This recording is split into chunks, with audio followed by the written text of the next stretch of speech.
because they banned first. Yeah, that's true. So interesting, right? Because everybody was We screaming need more out HUD like for this. everyone was screaming out like first. Okay, TES the first pick. Okay. So I guess it must not just change the ban order, which would make sense. Sure. It's confusing. We're learning as we go here, all right? It's January in the LPL, right? We have the grace period, all right? I don't have the excuse for being like, what time is it for you? For me, I've got the sun right there. 5:20 in the morning. I can hear the garbage people coming around outside. Oh, bless you. That's where we're at. So we can use the grace period together, all right? First pick was actually JDG, so it was. Yeah. Right. Yeah. Right. Yeah. That's what we heard, right? Okay.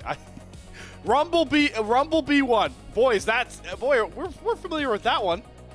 No matter what. This is all very standard issues so far, and the Vi, it's not early game, but it's kind of what we're hoping to see. Bit more standardized play. Taking it away from JunJia is also very important because holding somebody on top of the equalizer is, well, that's devastating. It is what it is. It looks like in that case, we're going to just continue down with the draft. Presumably, TES have actually opted to take the red side here, but we'll find out and let you know. We do, at least going off of the draft, have a Varus, pretty strong pick. Poke Varus has been the prevalent one. Not really seen much of the on-hit or even the crit necessarily, but here we go. Hot pot combo looks like it will be just the Jarvan and the Rumble. JDG already shaping up to have a very similar level of impact in the team fights. Question is now, what will they be finishing off this first rotation with? Oh my god. This is hilarious. Melvin, you came off of game one and you were like, hey, at least top esports, you know, like, you don't have to run it. Maybe you don't run another cookie cutter draft, right? You don't have to run into another death ball team fight. Especially, it's deja vu. Anybody with new champions? Fearless can't even keep JDG's strategy down. Tapa just wants to team fight. And you know what? When you're starting off a split when nobody really knows what's correct, pretty happy with it. Pretty happy with it. We do have the Yorick actually coming out for a side lane threat on TES. Does give an alternate win condition, plates, and this crystalline overgrowth. Has a lot of gold in it now. It's the same net gold as just taking the tower, but the fact that you can chip away and get that gold bit by bit means that, generally speaking, everybody's a little bit richer than they otherwise would be. And that adds to the snowball, and then we get faster games, so on, so on, so on. So, when it comes to the first selection debacle, there's two realities here. It's either top esports selected red side, or they decided, or they selected counterpick. So one of the two of those went down. I'm sure as the year goes on, we'll find ways to have that better clarified. But those are scenarios we are running into as we move on into that second phase of bans. Double support ban. You expect that coming through here. I'm actually surprised. Yeah, that's a good shout.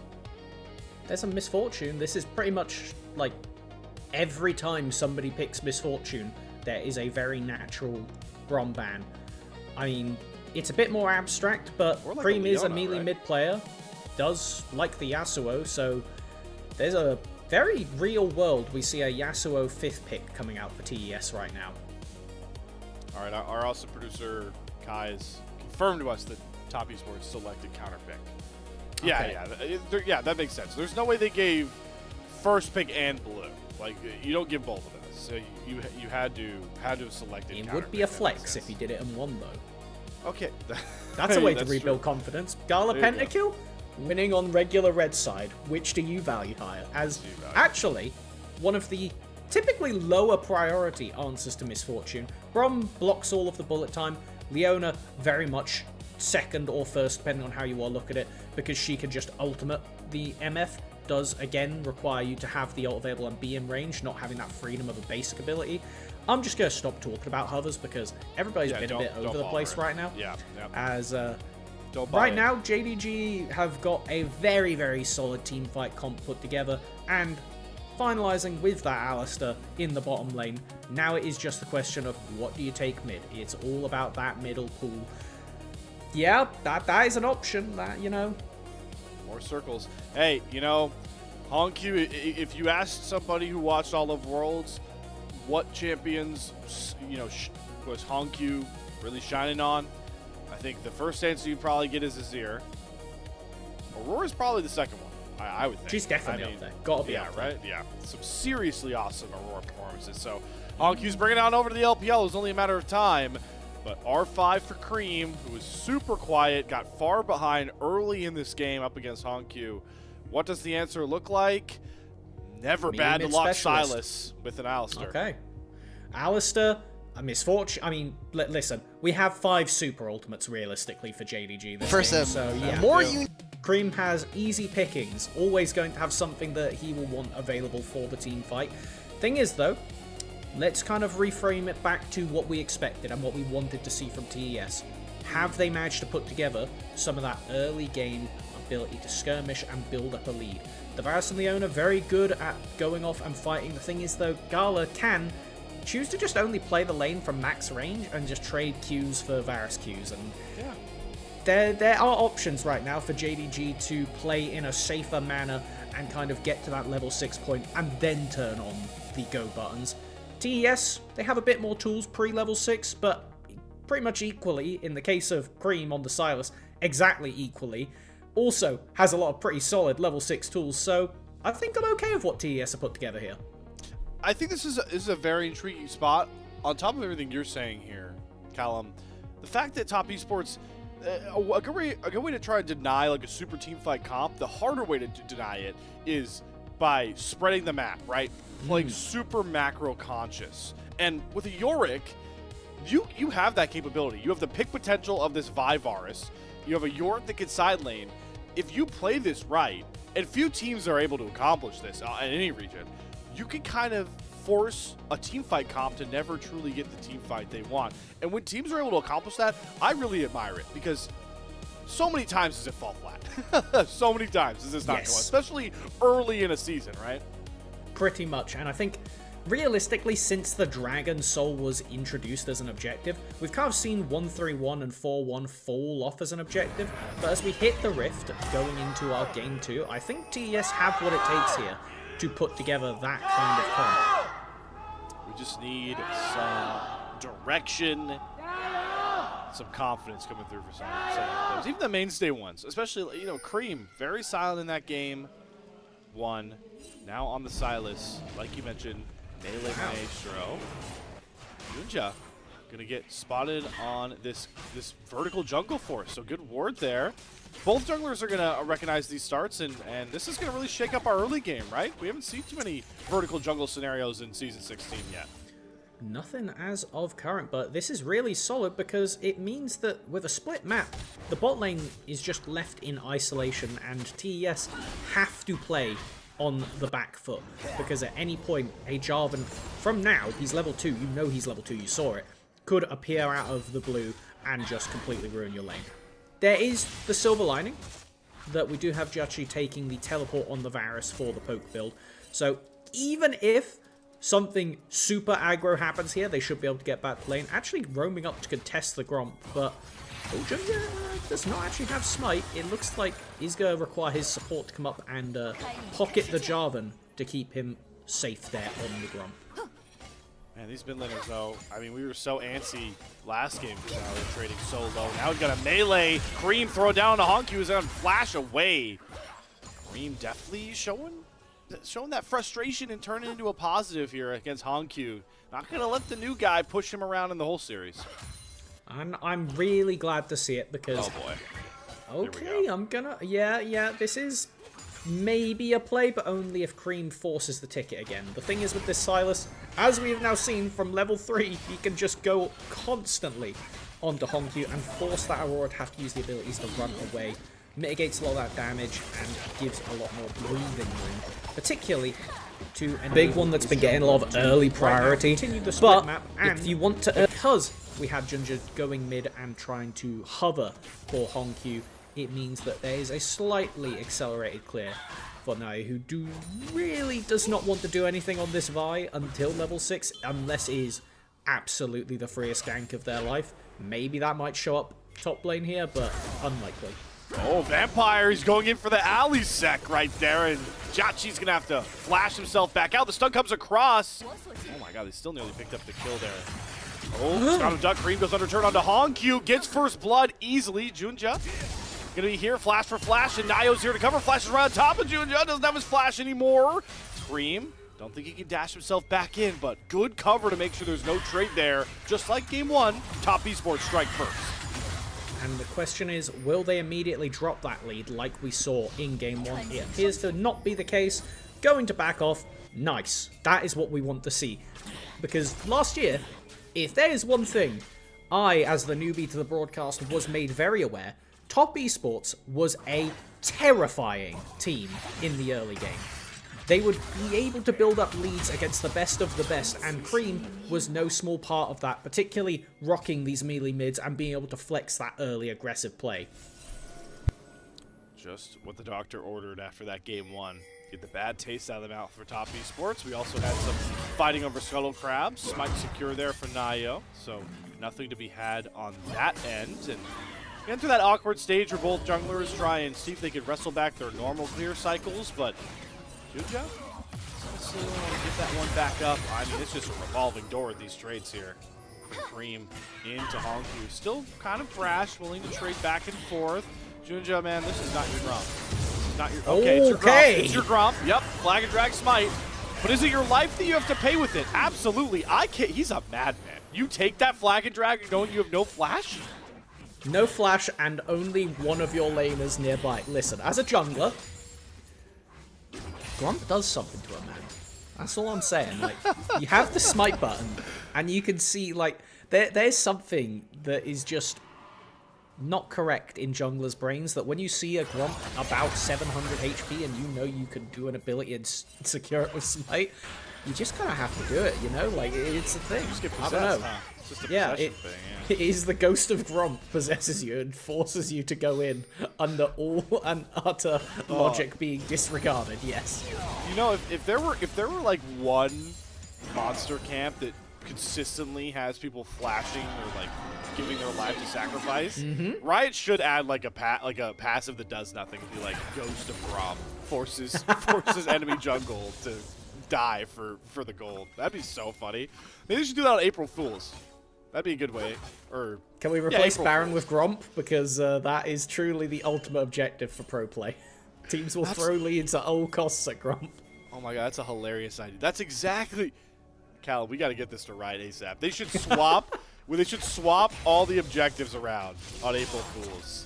Like, imagine Raptors is all elemental dragons, but they're like tiny. So well, funny. On the side of the larger dragons, we do have a pre-6 engagement around this dragon. There's a Varus for the steal or the secure potential. As I use the keywords, just a straight smite fight.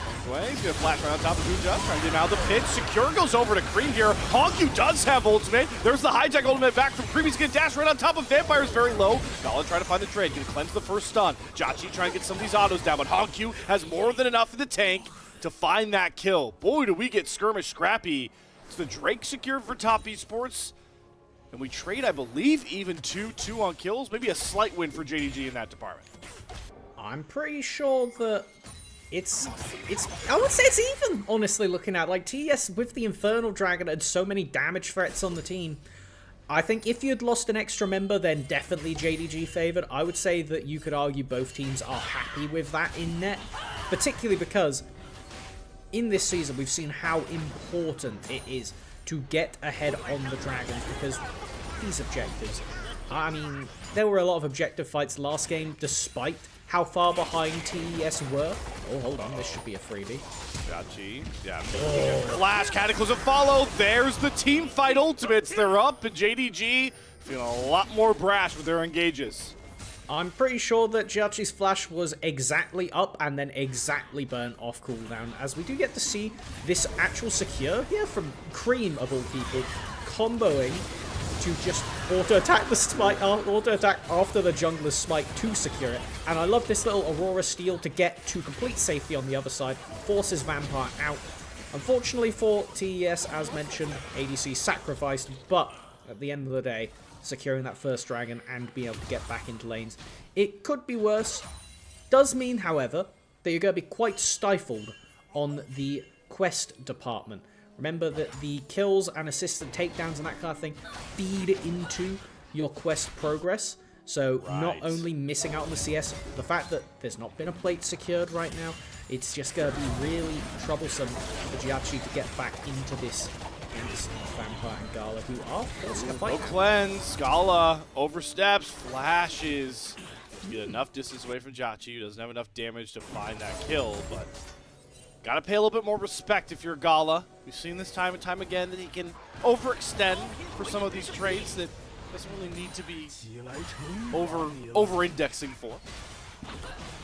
This sleeper might be the most important objective of the game currently being taken by TES. You have a Yorick in the game.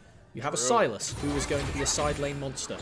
If they get all 3 grubs, which it looks like they will. HongQ dashing forward. Creme wanted that, but doesn't look to re-engage.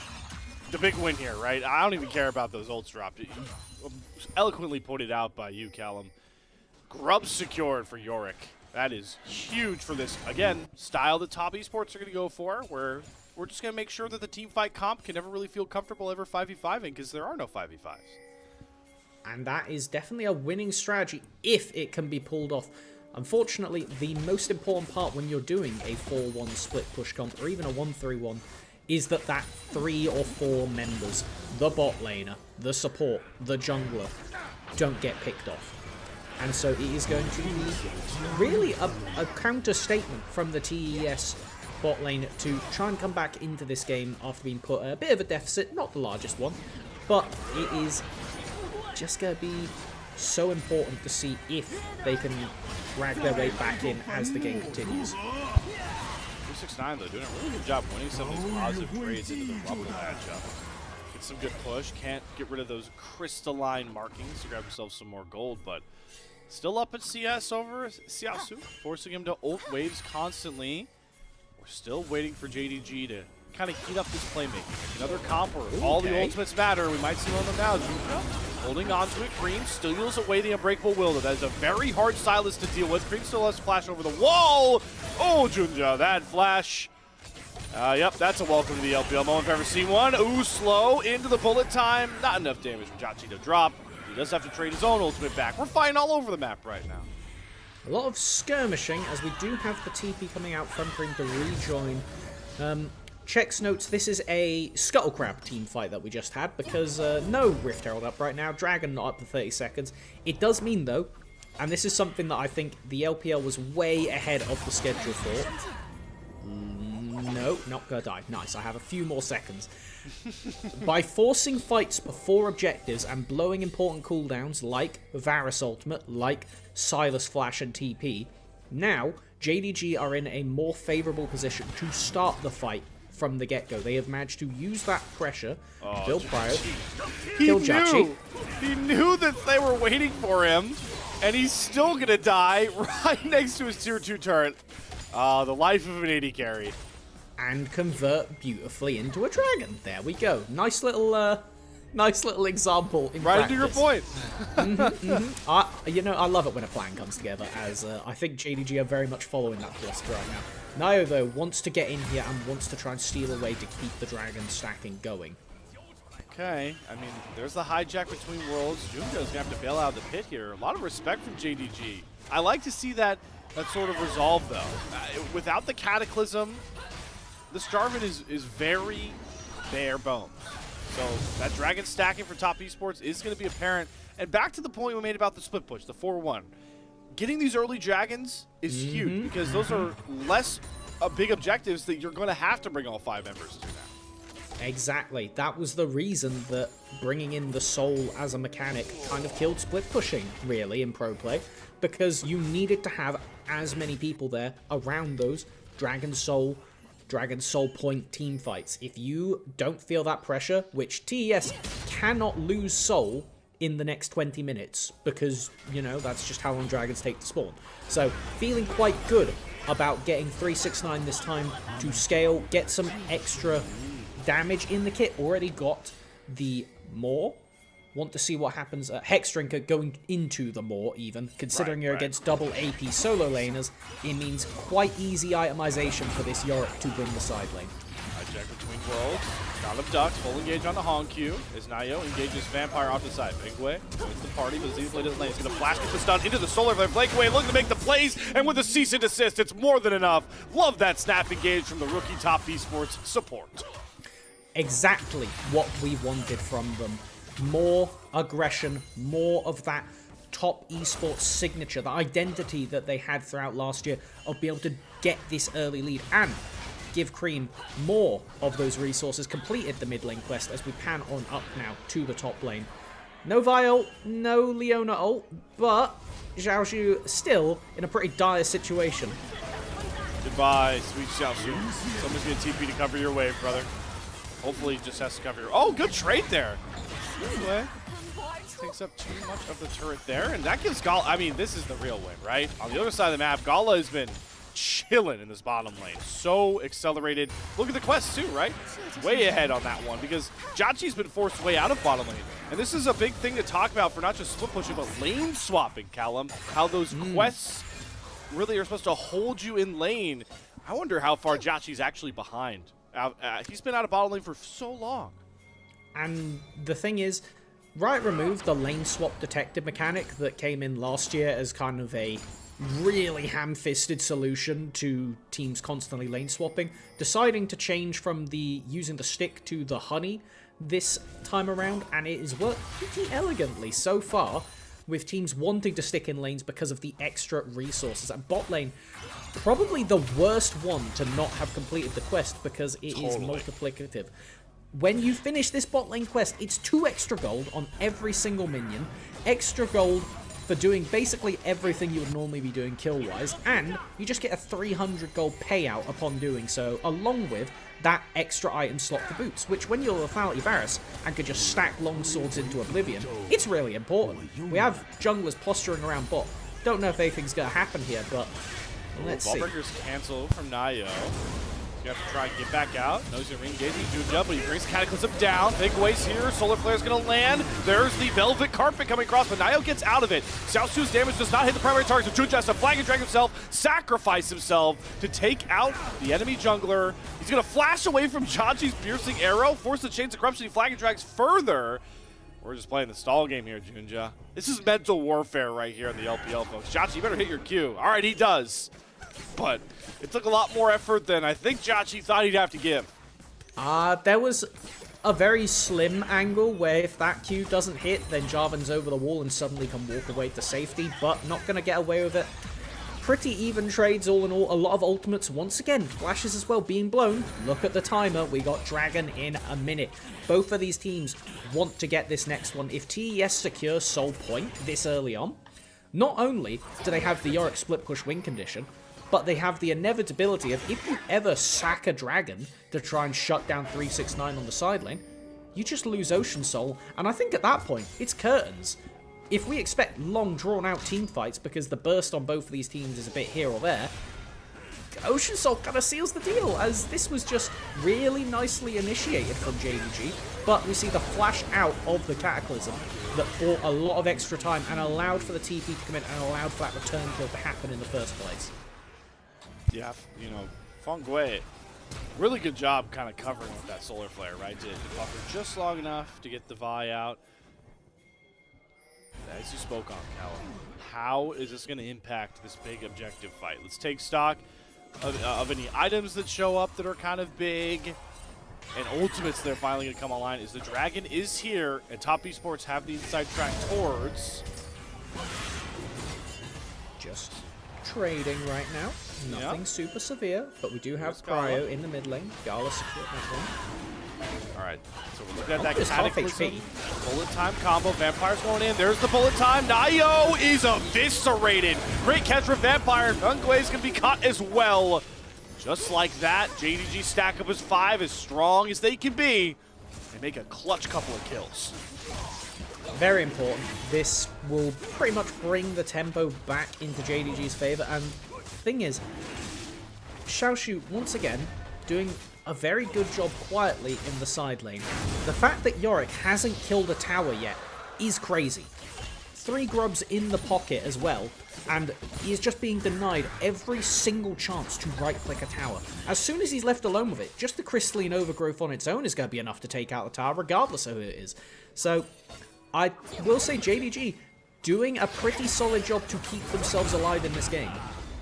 Okay, hijacks between worlds. HongQ has the turret to try and help him out, but Creme feels healthy enough to just dive under it. How many turret shots he's going to take? Eats about 3 of them. Flashes out with style. Oh, and the BM as well. Creme 5-0, and there's Xiaoxu losing access to his turret as well.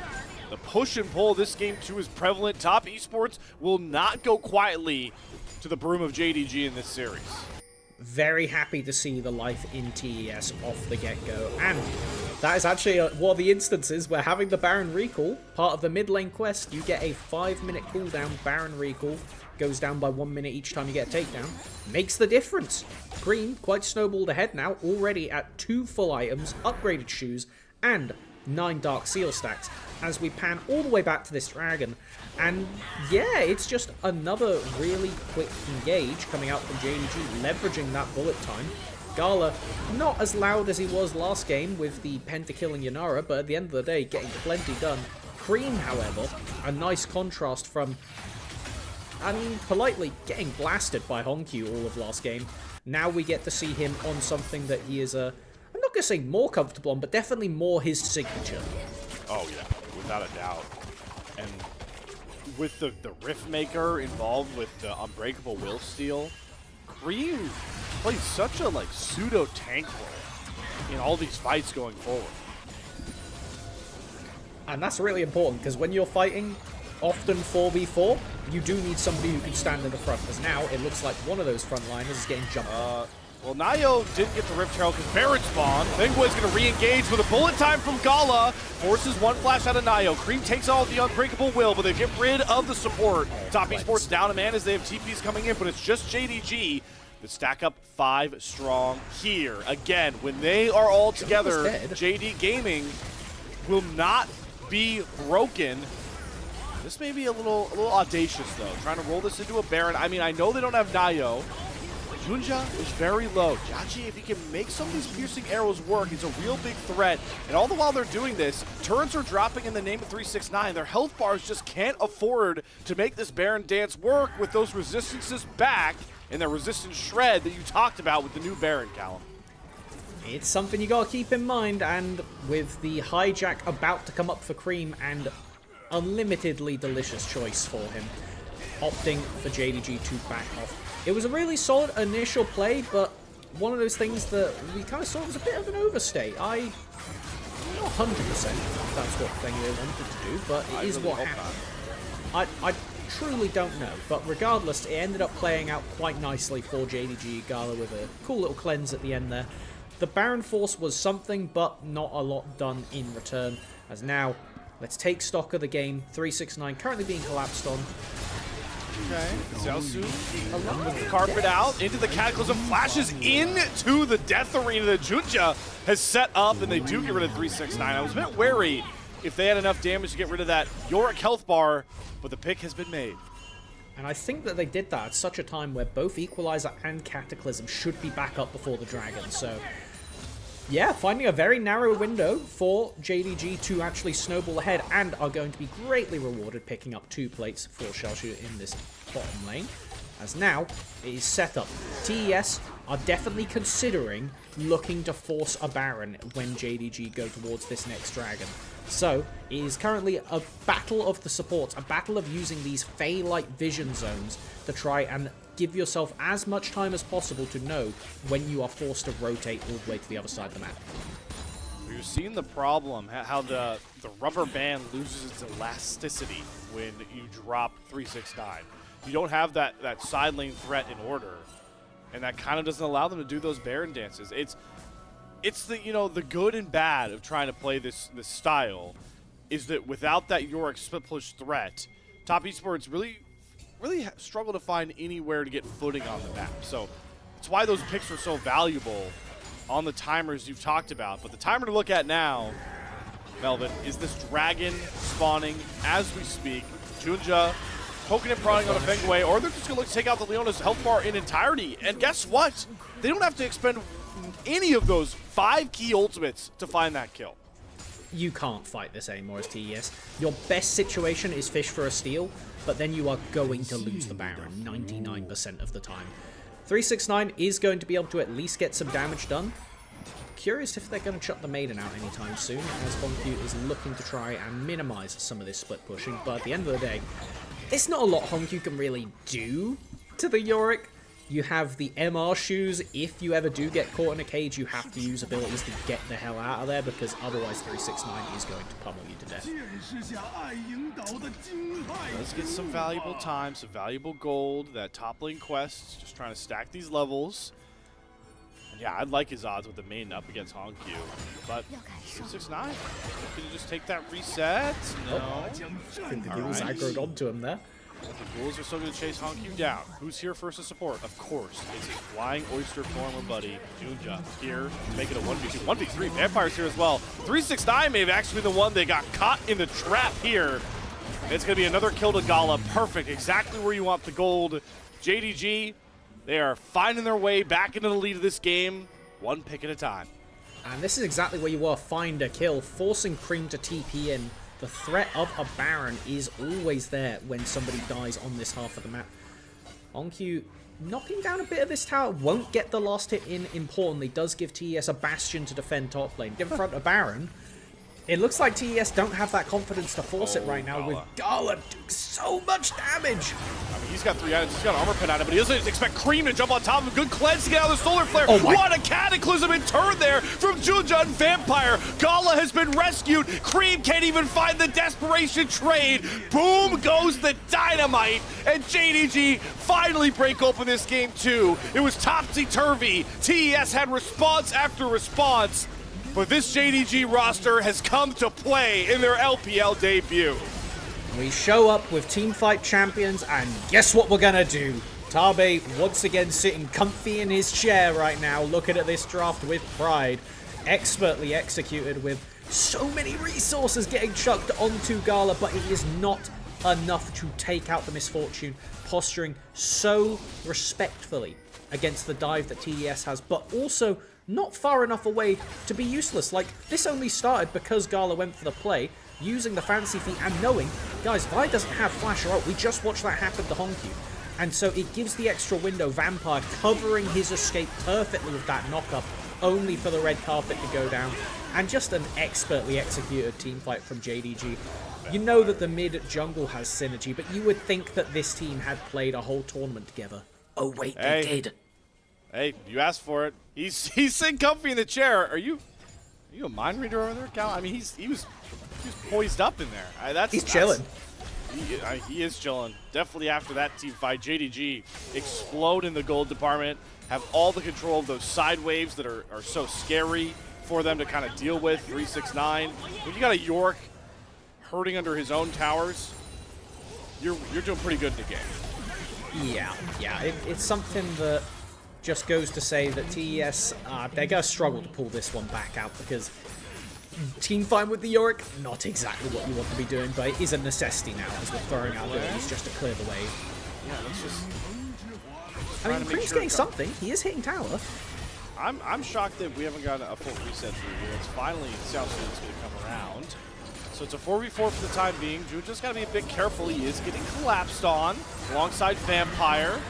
JunJia might just have to cut loose, let support go, or if Gala has the boomstick, he looks for the turn. It's JunJia in a 1 versus 2 in the Cataclysm. The TP is going to come through in time. Xiaoxu is first. Creme arrives too little, too late, and the burn of the molten lava. Xiaoxu, you said he was biding his time, holding down the side lane. Now he's even ready to scrap.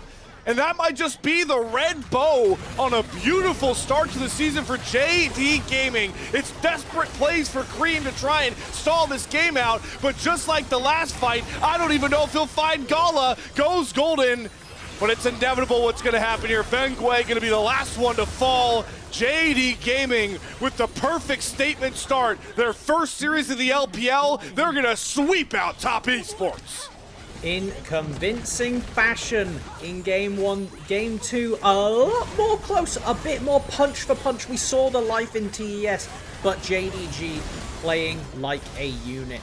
really getting to see the extra reps that they got to put in as a 5-stack throughout the Marcia Cup come in and reward the squad with such good team fighting. Like, the cohesion we saw in that is stuff you would expect to see near playoffs, near the end of a year. Just no notes once again. And the headline to me, Callum, the hype of the imports, the big names coming into the LPL. What a beautiful start. Gotta be happy. Gotta be happy for JDG. You went out on what was simultaneously both highly sought after talent, but also a gamble.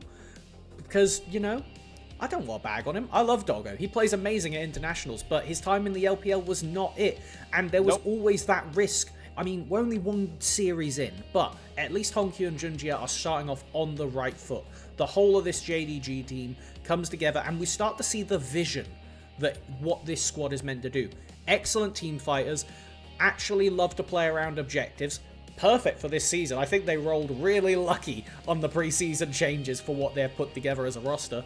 And we got to see they can still be resilient as well. They didn't just fall apart. There were instances with HongQ getting caught off on the side lane, Creme coming up on the Silas and having a very powerful performance throughout, leveraging that Silas pretty heavily, really, especially in the 1v1.